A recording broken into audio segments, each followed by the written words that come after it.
Picture this. Right now, as you're watching this video, there are over 50,000 brand new condominiums sitting empty across the city of Toronto.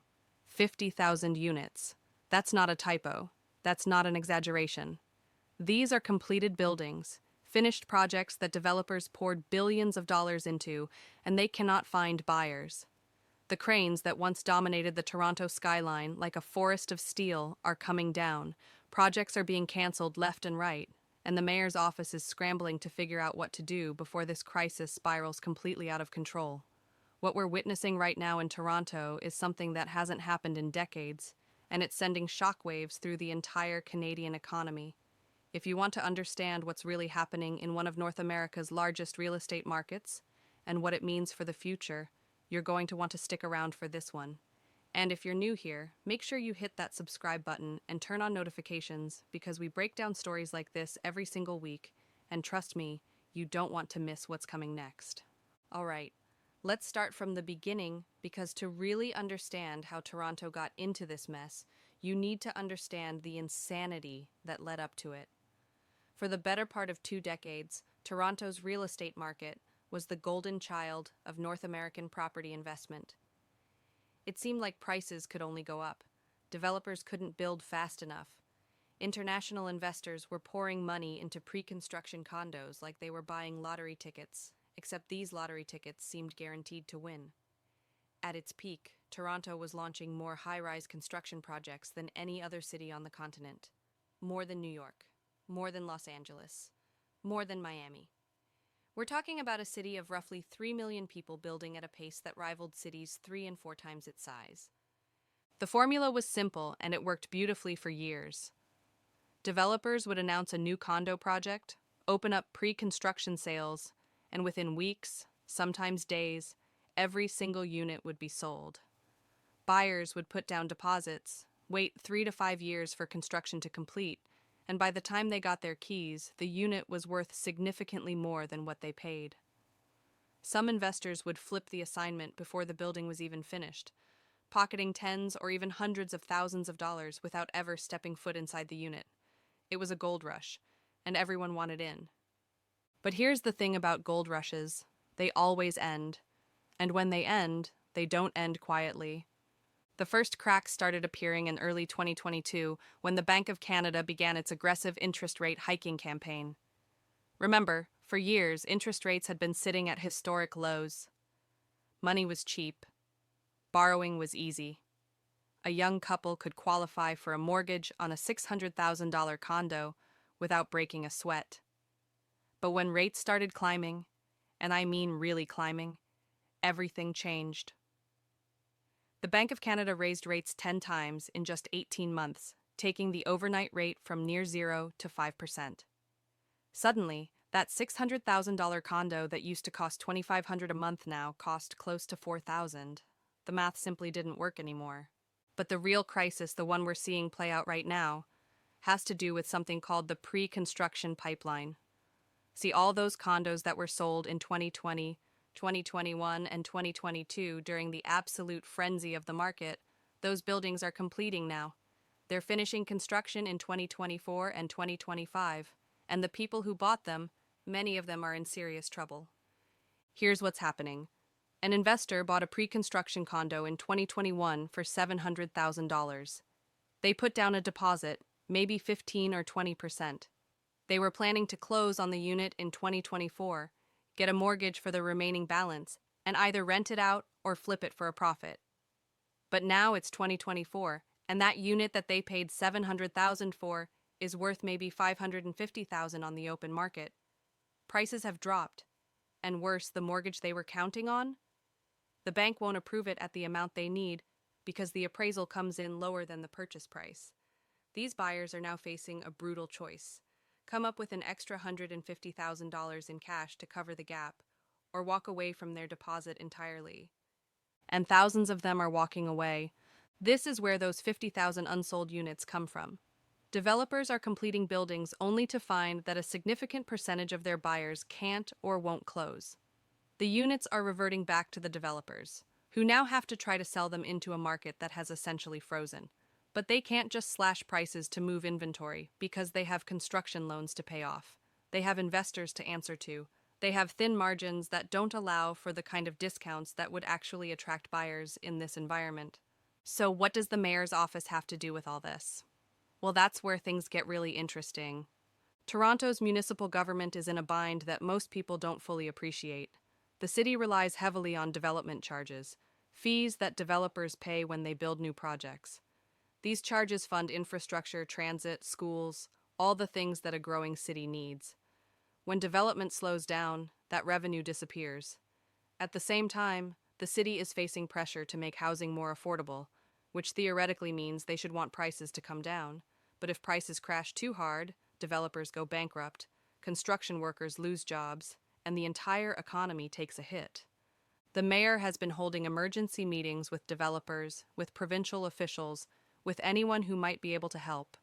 There's talk of deferring development charges, of relaxing certain zoning restrictions, of finding ways to convert some of these unsold units into affordable housing. But these are band-aid solutions for a wound that runs much deeper. Let me give you some numbers to really put this in perspective. According to industry data, there are approximately 50,000 completed but unsold condo units in the Greater Toronto Area right now. On top of that, there are another 60 to 70,000 units currently under construction, and behind those, there were supposed to be another 100,000 units in the planning pipeline, except a huge percentage of those projects have now been canceled or indefinitely postponed. In the first half of this year alone, more condo projects were canceled in Toronto than in the previous 5 years combined. Think about what that means. The city that was once building more housing than anywhere else on the continent has essentially stopped. New project launches have fallen by over 80% compared to the peak. This isn't a slowdown, this is a full stop. And the people feeling the pain extend far beyond developers and investors. Think about the construction workers, the tradespeople, the architects, the engineers, the real estate agents, the lawyers, the mortgage brokers. The condo development industry in Toronto directly and indirectly employs hundreds of thousands of people. When the machine stops, those jobs disappear. But here's where we need to have an honest conversation about what this really means for the average person. If you're someone who has been priced out of the Toronto housing market for years, watching prices skyrocket while your savings couldn't keep pace, you might be looking at this situation and thinking, finally, maybe prices will come down to something reasonable. And there's validity to that perspective. The market was genuinely out of control. A one-bedroom condo in a building with no parking, no balcony, and questionable construction quality was selling for $600,000. That's absurd by any rational measure. The problem is that market corrections rarely happen in an orderly, controlled way. They tend to overshoot. When confidence evaporates, it doesn't just bring prices back to reasonable levels. It can bring them crashing down to levels that create their own set of problems. We're already seeing this play out. Banks are becoming more conservative with lending. Appraisers are becoming more pessimistic with valuations. Buyers are sitting on the sidelines waiting for prices to fall further, which creates a self-fulfilling prophecy where prices actually do fall further. There's also the rental market to consider. All those investors who bought condos with the intention of renting them out, they're now facing a triple threat.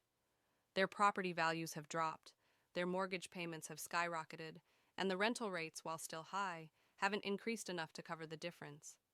Many are renting at a loss just to have someone paying something toward the mortgage. Others are selling, adding more inventory to an already flooded market. The knock-on effects are spreading to the broader economy. Consumer confidence in Toronto and across Canada has taken a hit. People who own condos have seen a significant portion of their net worth evaporate on paper. Even if they're not planning to sell, that psychological impact changes behavior. They spend less, they save more, they postpone major purchases. That reduction in economic activity ripples through everything. Now, I want to be balanced here because it's easy to get caught up in doom and gloom narratives, and the reality is more nuanced. Toronto is still a fundamentally attractive city. It has a growing population, a diverse economy, world-class universities, and a quality of life that draws people from around the world. the long-term demand drivers for housing haven't disappeared. Immigration continues at record levels. Young people still want to live in cities. The urban core still offers amenities and opportunities that suburbs and smaller towns can't match. The question isn't whether Toronto's housing market will recover. It will.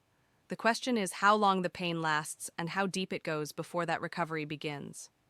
Some analysts are predicting that the worst is yet to come. They point to the wave of projects that will be completing over the next 12 to 18 months, adding even more inventory to a market that already can't absorb what it has. They point to the interest rate environment, which, while potentially easing, is unlikely to return to the near-zero levels that fueled the boom. They point to the investors who are still holding on, hoping for a turnaround, who will eventually be forced to capitulate. Other analysts are more optimistic. They argue that the cancellation of so many new projects will eventually lead to a supply shortage, which will support prices. They note that rental demand remains strong, providing a floor for the market. They suggest that government intervention, whether through infrastructure spending, immigration policy, or direct housing programs, will prevent a true collapse. The truth is probably somewhere in the middle. Markets rarely follow the exact script that anyone predicts. What we can say with confidence is that the era of easy money in Toronto real estate is over. The days when you could buy a pre-construction condo, wait a few years, and walk away with a guaranteed profit are gone. The investors who treated real estate like a get-rich-quick scheme are learning a painful lesson. For the mayor and the city officials trying to navigate this crisis, the options are limited and none of them are particularly attractive. They can try to prop up the market with incentives and deferrals, but that just delays the reckoning. They can let the market correct naturally, but that means pain for thousands of constituents and potential job losses. They can try to redirect some of the unsold inventory toward affordable housing, but the logistics of that are complicated and the costs are significant. What's fascinating about this moment is how it exposes the fundamental tension in how we think about housing. Is it a commodity, an investment vehicle that should be allowed to rise and fall with market forces? Or is it a basic need, something that society has an obligation to ensure everyone can access? The boom years treated housing primarily as the former. The bust is reminding us of the consequences of that approach. I want to leave you with something to think about. This situation in Toronto is not unique. Similar dynamics are playing out in cities around the world. The era of low interest rates created a global real estate bubble, and that bubble is now deflating at different rates in different places. What happens in Toronto will offer lessons for other markets. How the city responds, what works and what doesn't, will be studied and replicated elsewhere. If you're a buyer who has been waiting for an opportunity, this might be your moment, but proceed with caution. Prices may fall further. Financing is harder to obtain. And buying in a falling market is psychologically difficult in a way that most people underestimate. If you're an owner who bought in the past few years, you're facing an uncomfortable period, but if you can hold on, the long-term trajectory is likely still positive. Real estate is a long game. If you're an investor who leveraged heavily and is now underwater, you have some difficult decisions ahead, and the best advice is to talk to professionals before making any moves. And if you're just watching this unfold from the sidelines, like many of us, take it as a reminder that markets are cyclical. What goes up will come down. The boom times never last forever, and the bust times don't either.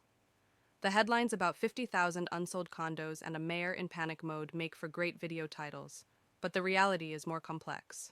There's pain, yes. There's adjustment. But there's also opportunity for those who understand what's really happening. That's going to wrap up today's deep dive into Toronto's housing market meltdown. I hope this gave you a clearer picture of what's really going on behind the headlines. If you found this valuable, do me a favor and smash that like button. It really helps the channel and tells the algorithm that this content is worth sharing with more people. Drop a comment below and let me know what you think. Are you in Toronto? Are you seeing this play out in real time? Are you in another city experiencing something similar? I read all the comments, and I love hearing from you. And of course, if you haven't already, subscribe to the channel and hit that notification bell so you don't miss the next video. We've got some big stories coming up that you're definitely going to want to see. Thank you for watching, thank you for being part of this community, and I'll see you